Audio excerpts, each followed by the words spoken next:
آدم علیہ السلام کے بعد 1000 سال تک توحید پر قائم رہنے کے بعد ان لوگوں میں بت پرستی اس طرح شروع ہوئی کہ ان برے لوگوں میں بعض نیک لوگ بھی تھے۔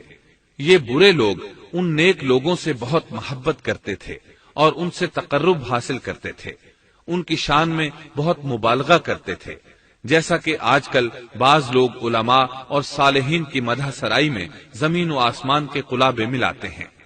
یہی چیز بعد میں شرک کا ذریعہ بنی۔ امام بخاری رحمت اللہ علیہ نے سورہ نوح آیت 23 میں اللہ کے فرمان اور انہوں نے کہا کہ ہرگز اپنے معبودوں کو نہ چھوڑنا اور نہ ود اور سوا اور یغوث اور یعوق اور نصر کو چھوڑنا کی تفسیر کرتے ہوئے ابن عباس رضی اللہ عنہما سے روایت کی ہے۔ وہ فرماتے ہیں کہ یہ نوح علیہ السلام کی قوم کے بعض نیک آدمیوں کے نام ہیں۔ جب وہ فوت ہو گئے تو شیطان نے ان کی قوم کے دل میں یہ بات ڈال دی کہ جہاں وہ حضرات بیٹھا کرتے تھے وہاں ان کے بت بنا کر رکھ دو اور ان کو وہی نام دو جو ان بزرگوں کے تھے۔ انہوں نے ایسا ہی کیا اور پتھر کے بت بنا کر ان کے نام ان بزرگوں والے رکھ دیے۔ اس وقت تو بتوں کی پوجا نہ ہوئی، لیکن جب یہ لوگ فوت ہو گئے اور علم مٹ گیا تب ان کی پوجا ہونے لگی۔ ابن عباس رضی اللہ عنہما فرماتے ہیں نوح علیہ السلام کی قوم کے یہی بت بعد میں عرب میں پوجے گئے اور اللہ تعالی کے فرمان کا یہی مطلب ہے، یعنی ان نیک بزرگوں کے بت بنا لیے گئے اور آہستہ آہستہ ان کی پوجا شروع کر دی گئی، اور سب لوگوں نے ایک اللہ کی عبادت سے انکار کر دیا۔ نوح علیہ السلام اکیلے اس دنیا میں موحد اور توحید پرست باقی رہ گئے۔ نوح علیہ السلام کا نسب کچھ یوں ہے: نوح بن لامک بن متو شلح بن ادریس۔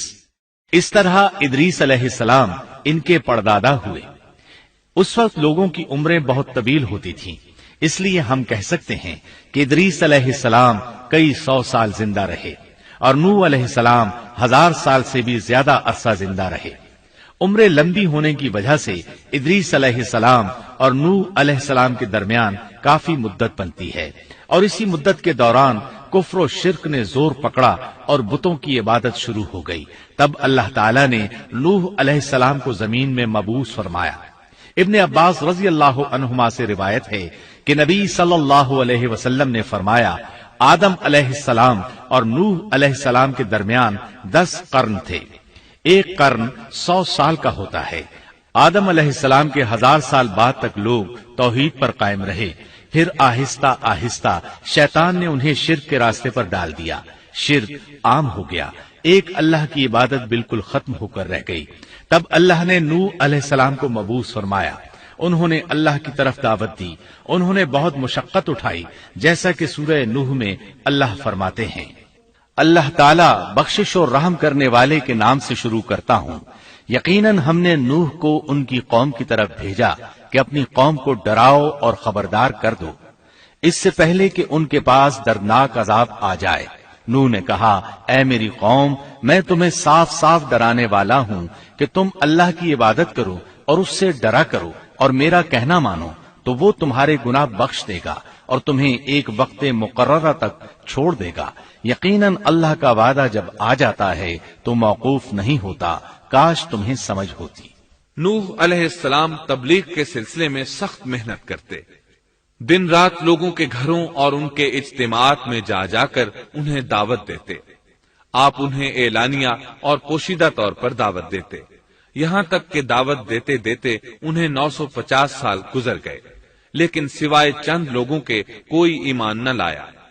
تب انہوں نے اللہ سے دعا کی اے میرے اللہ، میں نے اپنی قوم کو دن رات تیری طرف بلایا، لیکن میرے بلانے سے یہ اور زیادہ بھاگنے لگے۔ انہوں نے اپنے کانوں میں انگلیاں ٹھونس لیں، اپنے اوپر کپڑے اوڑھ لیے اور کہنے لگے ہم تیری شکل دیکھنا نہیں چاہتے۔ میرے اللہ، یہ لوگ تیری باتیں سننا پسند نہیں کرتے۔ میں نے پھر بھی ان سے کہا اپنے مالک سے بخشش طلب کرو، وہ بڑا بخشنے والا ہے۔ اس وقت نوح علیہ السلام کی قوم میں ایک بادشاہ تھا، وہ بہت مغرور تھا۔ وہ قوم سے کہنے لگا نوح کی باتوں پر کان نہ دھرنا اور نہ اس سے بحث کرنا، یہ جو کرتا ہے اسے کرنے دو، تم اپنے بتوں کی پوجا پر ڈٹے رہو۔ چنانچہ لوگوں نے نوح علیہ السلام کی باتوں کی طرف سے کان بند کر لیے۔ اپنے بادشاہ کی بات پر عمل کرنے لگے۔ تب نوح علیہ السلام نے اللہ سے فریاد کی، اے پروردگار، یہ میرا کہنا نہیں مانتے، ان لوگوں کی سنتے ہیں جن کی اولاد اور مال نے انہیں فائدہ تو نہ دیا، الٹا نقصان پہنچایا، اور انہوں نے میرے ساتھ بڑا داؤ کیا، یعنی دوسروں کو میرے درپے کر دیا، خود بھی مجھے ستانے میں کوئی کسر نہ چھوڑی، اور آپس میں ایک دوسرے سے کہنے لگے اپنے دیوتاؤں کو نہ چھوڑنا، نہ ود اور نہ سوا اور نہ یغوث اور نہ یعوق اور نہ نصر کو چھوڑنا۔ ان لوگوں نے بہت سے لوگوں کو گمراہ کر ڈالا، اور پروردگار تو ایسا کر کہ یہ ظالم اور زیادہ گمراہ ہو۔ اس طرح نوح علیہ السلام نے 950 سال دن رات لوگوں کو اللہ کی طرف بلایا، لیکن اتنے طویل عرصہ میں صرف 80 کے قریب لوگ مسلمان ہوئے، اور ان ایمانداروں کی اکثریت فقراء، مساکین، ناتواں اور غلام قسم کے لوگوں پر مشتمل تھی، جن کی معاشرے میں کوئی حیثیت نہیں ہوتی۔ مشکل سے 10 ایماندار ایسے ہوں گے جو شرف و جاہ کے مالک ہوں گے۔ چنانچہ نوح علیہ السلام کے مغرور سرداروں نے جب اس صورتحال کو دیکھا تو اکٹھے ہو کر نوح علیہ السلام کے پاس آئے اور کہنے لگے، اے نوح، ہم چاہتے ہیں تیری باتیں سنیں اور لوگوں کو بھی تیری باتیں سننے کی ترغیب دیں اور سب تجھ پر ایمان لے آئیں، لیکن اس سے پہلے ہماری ایک شرط ہے، یہ کہ آپ کے حلقے میں جو یہ ذلیل اور حقیر لوگ آ گئے ہیں انہیں دھکے دے کر اپنے پاس سے نکال دے، اس لیے کہ ہم اپنی قوم کے سردار، چودھری اور مقام و مرتبے والے لوگ ہیں، اس لیے ہم ان فقیر لوگوں کے پاس نہیں بیٹھ سکتے، اگر آپ انہیں نکال دیتے ہیں تو ہم ایمان لے آئیں گے۔ اللہ تعالیٰ نے نوح علیہ السلام کی قوم کے ان سرداروں کی تردید سورہ ہود آیات 27 تا 31 میں کی ہے۔ اللہ تعالیٰ فرماتے ہیں، کافر سردار نوح سے کہنے لگے ہم تو یہی دیکھتے ہیں کہ تو ہماری طرح ایک آدمی ہے، اور یہ بھی دیکھتے ہیں کہ صرف ان لوگوں نے تیری پیروی کی ہے جو ہم میں رذیل ہیں، وہ بھی اوپر کی عقل سے، اور ہم تو تمہیں کسی بات میں اپنے سے زیادہ نہیں پاتے بلکہ تمہیں جھوٹا خیال کرتے ہیں۔ نوح نے کہا، اے سردارو، بتلاؤ تو صحیح، اگر میں اپنے رب کی طرف سے جو دلیل آئی ہے اس پر قائم ہوا اور اس نے اپنی مہربانی سے مجھے سرفراز کیا اور تم سے وہ چھپی رہی تو کیا زبردستی میں اسے تمہارے سر منڈ دوں گا، حالانکہ تم اس سے بیزار ہو۔ میری قوم والو، میں تم سے اس پر کوئی مال نہیں مانگتا، میرا ثواب تو صرف اللہ تعالیٰ کے ہاں ہے، نہ میں ایمانداروں کو اپنے پاس سے نکال سکتا ہوں، انہیں اپنے رب سے ملنا ہے، لیکن میں دیکھتا ہوں کہ تم لوگ جہالت کی بات کر رہے ہو۔ میری قوم کے لوگوں، اگر میں ان مومنوں کو اپنے پاس سے نکال دوں تو اللہ کے مقابلے میں میری مدد کون کر سکتا ہے؟ کیا تم کچھ بھی غور و فکر نہیں کرتے؟ میں تم سے یہ نہیں کہتا کہ میرے پاس اللہ کے خزانے ہیں اور میں غیب کا علم بھی نہیں رکھتا، نہ میں یہ کہتا ہوں کہ میں کوئی فرشتہ ہوں، نہ میرا یہ قول ہے کہ جن پر تمہاری نگاہیں ذلت سے پڑ رہی ہیں اللہ تعالیٰ انہیں کوئی نعمت دے گا ہی نہیں، ان کے دل میں جو ہے اللہ اسے بخوبی جانتا ہے، اگر میں ایسی بات کہوں تو یقیناً میرا شمار ظالموں میں سے ہوگا۔ اس پر نوح علیہ السلام کی قوم اور اکڑ گئی اور وہ کہنے لگے، اے نوح، بس بہت ہو گیا، تو نے ہمیں بہت ڈرا دھمکا دیا، اب اگر تو سچا ہے تو جس چیز کا وعدہ تو ہم سے کرتا تھا اس کو لے آ۔ نوح علیہ السلام نے ان کی بات سن کر کہا، عذاب لانا تو اللہ کا کام ہے، اللہ کو کوئی عاجز نہیں کر سکتا، اور جب اس کا عذاب آ جائے گا تو کوئی بھاگ نہیں سکے گا۔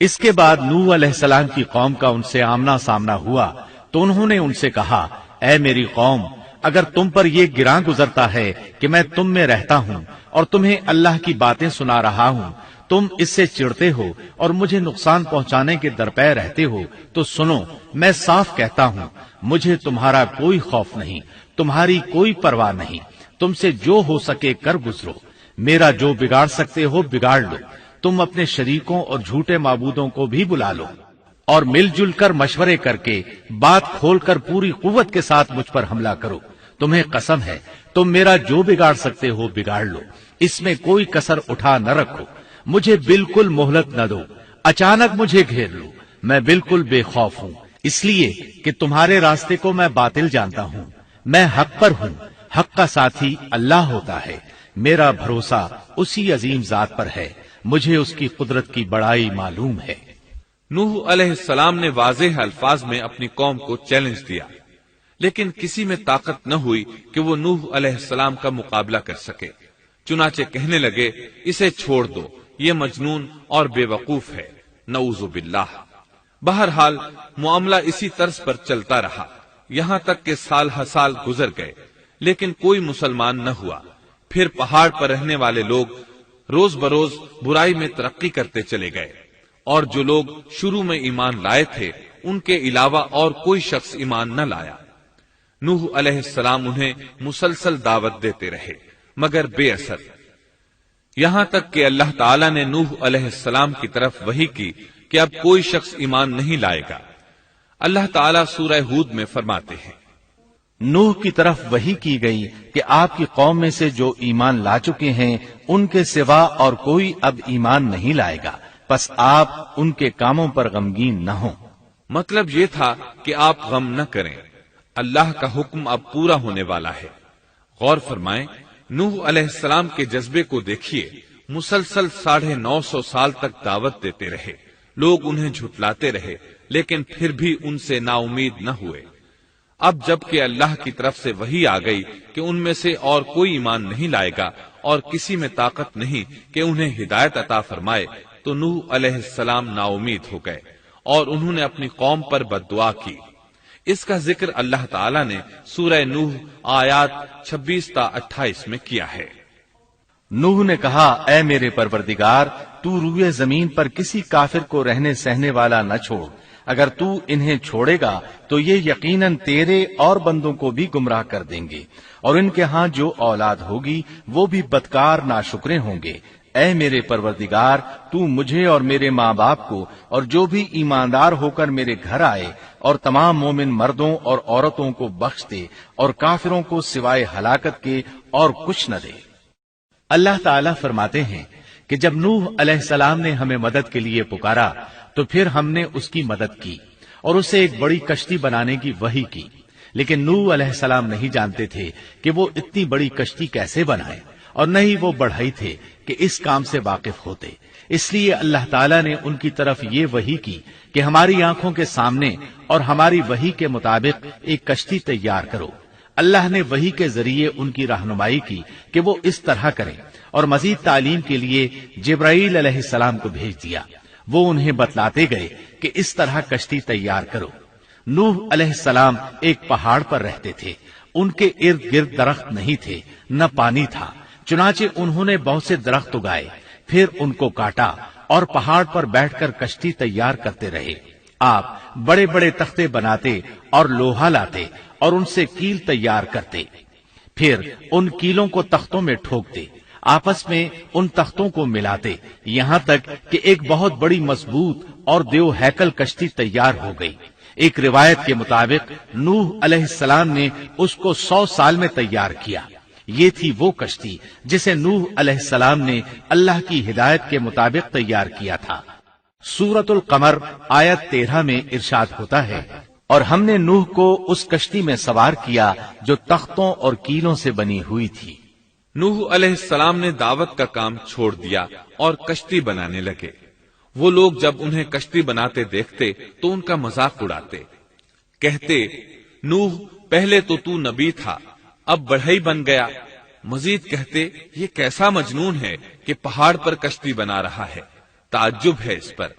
اللہ نے ان کافروں کے مذاق کا ذکر سورہ ہود آیات 38 اور 39 میں کیا ہے۔ نوح کشتی بنانے لگے، اس کی قوم کی جو جماعت اس کے پاس سے گزرتی وہ اس کا مذاق اڑاتی۔ وہ کہتے، اگر تم ہمارا مذاق اڑاتے ہو تو ہم بھی تم پر ایک دن ہنسیں گے جیسے تم مسخرہ پن کر رہے ہو۔ تمہیں بہت جلد معلوم ہو جائے گا کہ کس پر عذاب آتا ہے، جو اسے رسوا کرے اور اس پر ہمیشہ کا عذاب اتر آئے۔ اس کشتی کا حلیہ ابن عباس رضی اللہ عنہما سے ایک روایت میں یوں آیا ہے۔ وہ بیان کرتے ہیں کہ نوح علیہ السلام نے پہاڑ پر ایک کشتی تیار کی اور اسے تارکول سے لت پت کیا۔ اسی وقت سے تارکول کا ظہور ہوا۔ اس کشتی کا طول 300 گز، اونچائی 30 گز اور عرض 50 گز تھا۔ ایک اندازے کے مطابق اس کا طول 1 کلومیٹر سے زیادہ تھا اور اس کی بلندی اور گہرائی کے بارے میں کہا گیا ہے کہ 30 ہاتھ تھی، اور یہ کشتی عام کشتیوں کی طرح اوپر سے کھلی ہوئی نہیں تھی، بلکہ جس طرح اس کو نیچے سے بند کیا گیا تھا اسی طرح اوپر سے بھی بند کیا گیا تھا، تاکہ اوپر سے جو بارش برسے وہ انہیں نقصان نہ دے، اور جس طرح نیچے والے غرق ہونے سے محفوظ رہیں اسی طرح اوپر والے بھی محفوظ رہیں۔ گویا وہ ایک گیند کی مانند تھی۔ اس میں الگ الگ 3 درجے بنائے گئے تھے، ہر درجے میں ایک دروازہ تھا، اور یہ 3 دروازے اس طرح تھے کہ ہر دروازے کے اوپر ایک دروازہ تھا۔ یہ اس کشتی کا حلیہ تھا جس کے راوی ابن عباس رضی اللہ عنہما ہیں۔ یہ کشتی آج بھی موجود ہے۔ اللہ تعالیٰ نے اس کشتی کو بطور عبرت اور نشانی کے باقی رکھا ہے، جیسا کہ اللہ تعالیٰ فرماتے ہیں، اور بے شک ہم نے اس واقعے کو نشانی بنا کر باقی رکھا، پس ہے کوئی نصیحت حاصل کرنے والا۔ اس صدی میں علماء کے ایک گروہ نے اس کشتی کو ترکی کے ایک پہاڑ پر پا لیا ہے۔ اب وہ 2 ٹکڑوں میں تقسیم ہو چکی ہے۔ اس کا حلیہ وہی تھا جو بیان ہوا۔ اللہ کا فرمان سچا ثابت ہو گیا کہ ہم نے اس کو نشانی بنا کر باقی رکھا ہے۔ اس کے بعد طوفان آیا۔ اللہ تعالیٰ نے نوح علیہ السلام کو اس طوفان کے ظہور کی ایک نشانی اور علامت بتلائی تھی۔ نوح علیہ السلام کے گھر میں ایک تنور تھا۔ اللہ نے فرمایا، جب یہ تنور جوش مارنے لگے اور پانی اس سے ابلنے لگے تو سمجھ لینا اللہ کا وعدہ آ گیا۔ چنانچہ اس وقت مومنوں کو اور اپنے اہل و عیال کو اور زمین پر بسنے والے تمام جانوروں کا جوڑا جوڑا اس کشتی میں سوار کر لینا۔ تنور سے کیا مراد ہے، اس کے متعلق مفسرین میں اختلاف ہے۔ بعض کہتے ہیں کہ اس سے مراد ایک چشمہ ہے جو زمین سے نکلتا ہے، لیکن راجح روایات کے مطابق اس سے مراد معروف تنور ہے جس میں آگ جلا کر روٹیاں پکائی جاتی ہیں۔ یہ تنور نوح علیہ السلام کے گھر میں تھا، اور اسی کو اللہ نے طوفان کے آنے کی علامت بتایا اور فرمایا کہ جب یہ پھوٹ پڑے اس وقت ہر چیز کا جوڑا جوڑا کشتی پر سوار کر لینا۔ اللہ تعالیٰ سورہ ہود آیت 40 میں فرماتے ہیں، یہاں تک کہ جب ہمارا حکم آ پہنچا اور تنور ابلنے لگا، ہم نے کہا اس کشتی میں ہر قسم کے جوڑے دوہرے سوار کر لے، اور اپنے گھر کے لوگوں کو بھی سوائے ان کے جن پر پہلے سے بات پڑ چکی ہے، اور سب ایمان والوں کو بھی۔ اس کے ساتھ ایمان لانے والے بہت ہی کم تھے۔ کشتی میں سوار ہونے والوں کی تعداد 80 بتائی جاتی ہے۔ چنانچہ جب تنور جوش مارنے لگا تو نوح علیہ السلام کشتی میں سوار ہو گئے۔ کشتی ان کی بستی میں لوگوں سے دور پہاڑ پر تھی۔ اللہ کی قدرت کہ تمام قسم کے جانور بھی کشتی کے پاس آ گئے۔ نوح علیہ السلام نے انہیں بھی سوار کر لیا۔ اللہ تعالیٰ سورۃ القمر آیات 11 اور 12 میں فرماتے ہیں، پس ہم نے آسمان کے دروازوں کو زور کی بارش سے کھول دیا اور زمین کے چشموں کو جاری کر دیا، پس اس کام پر جو پانی مقرر کیا گیا تھا خوب جمع ہو گیا۔ آسمان سے نازل ہونے والا اور زمین سے نکلنے والا پانی کتنا تھا اس کا اندازہ اللہ ہی کو ہے۔ بہرحال اس پانی نے زمین پر رہنے والے انسان، چوپائے، حیوانات، غرض ہر چیز کو غرق کر دیا۔ اس بارے میں اللہ فرماتے ہیں، نوح نے اپنی قوم سے تنگ آ کر ہمارے حضور دعا کی، ہم تو ہیں ہی بہترین طور پر دعاؤں کے قبول کرنے والے۔ فوراً ان کی دعا قبول کر لی اور اس تکلیف اور ایذا سے انہیں بچا لیا جو انہیں کفار سے روزمرہ پہنچ رہی تھی، اور ان کی اولاد کو ہم نے باقی رہنے والی بنا دیا، یعنی انہی کی اولاد سے پھر سے دنیا آباد ہوئی، کیونکہ صرف وہی لوگ بچے تھے جو کشتی پر سوار تھے، اور ہم نے ان کا ذکر خیر پچھلوں میں باقی رکھا۔ نوح علیہ السلام پر تمام جہانوں میں سلام ہو۔ ہم نیکی کرنے والوں کو اسی طرح بدلے دیتے ہیں۔ وہ ہمارے ایماندار بندوں میں سے تھا، پھر ہم نے باقی سب کو غرق کر دیا۔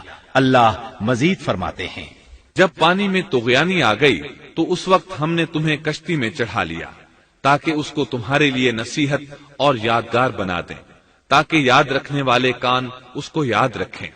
یعنی پانی اتنا زیادہ ہو گیا کہ اس سے تمام شہر، بستیاں، انسان اور جانور غرق ہو گئے، یہاں تک کہ پانی بلند پہاڑوں سے بھی اونچا ہو گیا، اور اتنے بلند پانی پر یہ کشتی نوح علیہ السلام اور ان کے ساتھیوں کو اپنے دامن میں سمیٹے اللہ کے حکم سے اور اس کی حفاظت میں پہاڑ کی طرح رواں دواں تھی، ورنہ اتنے طوفانی پانی میں کشتی کی حیثیت ہی کیا ہوتی ہے۔ نوح علیہ السلام کشتی میں سوار ہوئے اور انہوں نے اپنے ساتھیوں کو حکم دیا کہ وہ یہ دعا پڑھیں، اللہ ہی کے نام سے اس کشتی کا چلنا اور ٹھہرنا ہے، یقیناً میرا پالنے والا بڑی بخشش اور رحم والا ہے۔ یہی اللہ کا حکم آپ کو تھا کہ جب تم اور تمہارے ساتھی ٹھیک طرح بیٹھ جاؤ تو کہنا، سب تعریف اللہ ہی کے لیے ہے جس نے ہمیں ظالم لوگوں سے نجات عطا فرمائی، اور کہنا کہ اے میرے رب مجھے بابرکت اتارنا اور تو ہی بہتر اتارنے والا ہے۔ اللہ تعالیٰ نوح علیہ السلام کو نصیحت کر رہے ہیں کہ اللہ آپ کو اور آپ کے اہل کو نجات عطا فرمائیں گے۔ کشتی میں نوح علیہ السلام کے کافر بیٹے کے علاوہ تمام گھر والے سوار تھے۔ آپ کے کافر بیٹے کا نام کنعان تھا، وہ ایک طرف کھڑا تھا۔ نوح علیہ السلام نے اسے پکارا، میرے بیٹے اس کشتی میں آ جا اور کافروں کا ساتھی نہ بن، لیکن اس بدبخت نے کہا، میں ابھی کسی پہاڑ کی چوٹی پر پناہ لے لوں گا جو مجھے اس پانی سے بچائے گی۔ نوح علیہ السلام نے کہا، آج اللہ کے حکم سے کوئی بچانے والا نہیں مگر وہی جس پر اللہ رحم کرے۔ باپ اور بیٹے کے درمیان یہ گفتگو جاری تھی کہ ایک طوفانی موج نے اسے اپنی زد میں لے لیا اور اسے غرق کر دیا۔ نوح علیہ السلام سے اللہ نے وعدہ کر رکھا تھا کہ اللہ تعالیٰ اس کے اہل کو نجات عطا فرمائے گا۔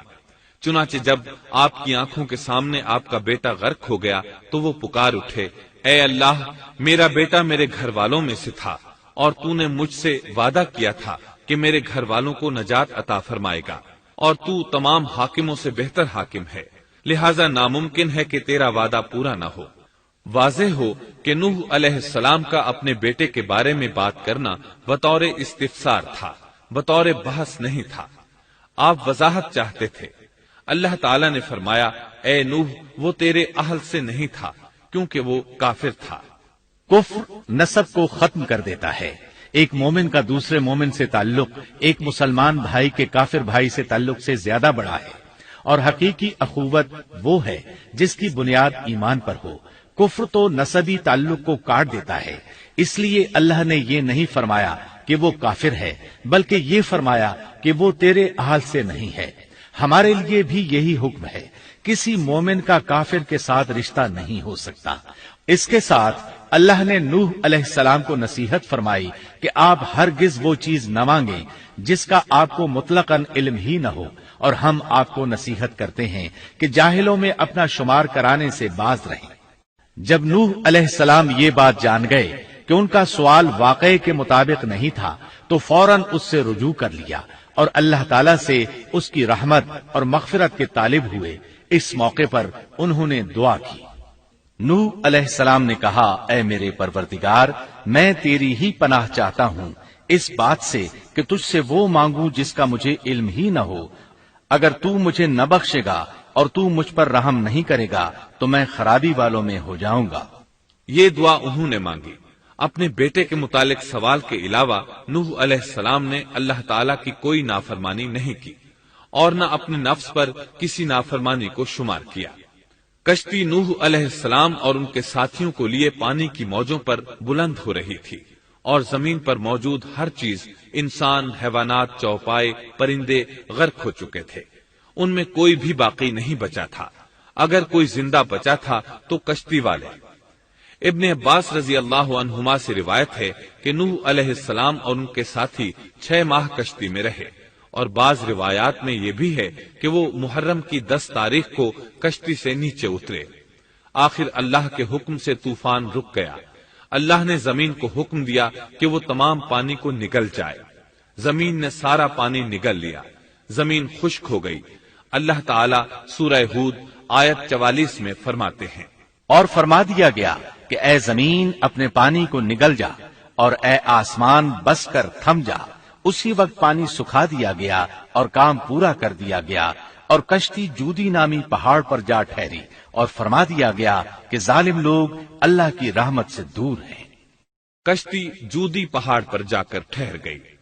اب انہیں حکم ہوا کہ سلامتی کے ساتھ کشتی سے اتر آئے، آپ پر بھی برکت نازل ہوگی، اور ان قوموں پر بھی جو آئندہ آپ کی نسل سے پیدا ہوں گی، اور آپ کی نسل میں سے کچھ لوگ ایسے بھی ہوں گے جنہیں ہم فائدہ تو ضرور پہنچائیں گے، پھر انہیں ہماری طرف سے دردناک عذاب پہنچے گا۔ بہت سی روایات میں یہ بات مذکور ہے کہ نوح علیہ السلام ایک لمبی مدت یعنی 6 ماہ کشتی میں طوفان تھم جانے کا انتظار کرتے رہے۔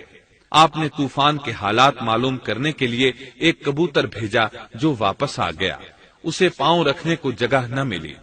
اسے دوبارہ بھیجا گیا تو وہ پھر واپس آ گیا۔ چند دن بعد اسے پھر بھیجا گیا تو وہ اپنی چونچ میں زیتون کی ایک ٹہنی لیے ہوئے تھا۔ اس سے نوح علیہ السلام نے معلوم کر لیا کہ پانی زمین سے کچھ ہی اونچا رہ گیا ہے اور درخت وغیرہ اگ چکے ہیں۔ کچھ دن بعد اسے پھر بھیجا گیا۔ اس مرتبہ وہ واپس لوٹا تو اس کے پاؤں خاک آلود تھے۔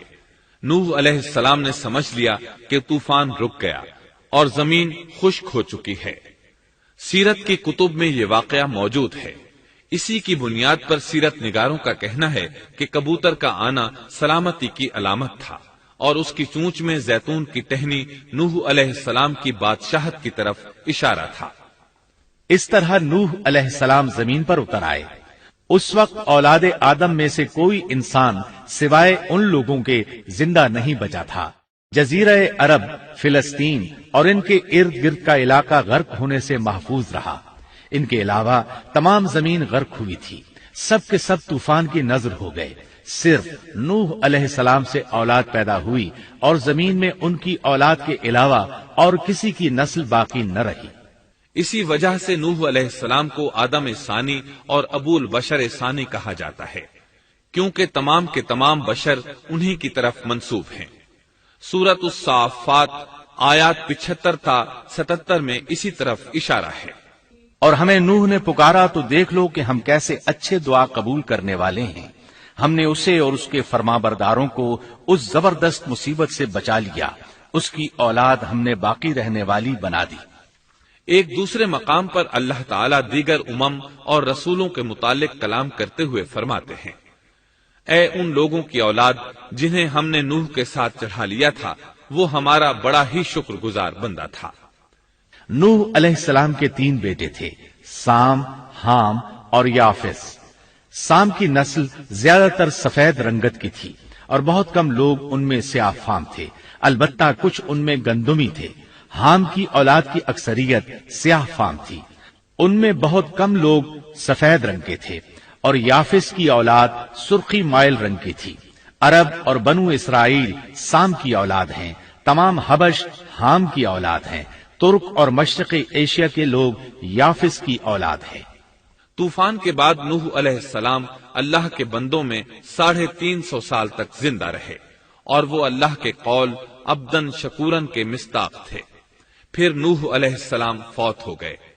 راجح ترین روایات کے مطابق آپ مکہ میں دفن ہوئے۔ ایک دوسری روایت کے مطابق آپ لبنان میں دفن ہوئے۔